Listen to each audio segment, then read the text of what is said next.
This United Real Estate Infinity property video is presented by Glynis Deckel.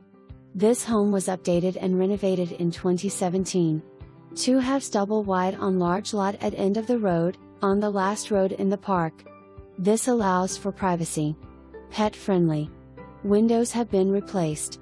Wood laminate floors and tile were replaced in 2017. Subfloors replaced during renovations. Open kitchen with newer stainless steel appliances, raised panel wood cabinets, glass mosaic backsplash, and row system. This lovingly maintained home has many extras including crown molding, security system and newer fixtures. The closets are spacious. Outside are 2 storage sheds, laundry area which houses washer/dryer. Home provides plenty of space to enjoy and to entertain. When you buy in lazy days, you own the land.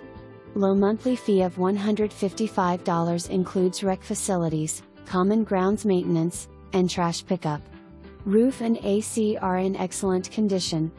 Low-cost RV and boat storage on-site. Walk to the pool. Enjoy this friendly 55-plus community with 2 clubhouses, community swimming pool, shuffleboard, ponds, parks, nice landscaping, streetlights, bocce ball, pickleball, friendly atmosphere. This home is ready for someone new to love it. For more information, review the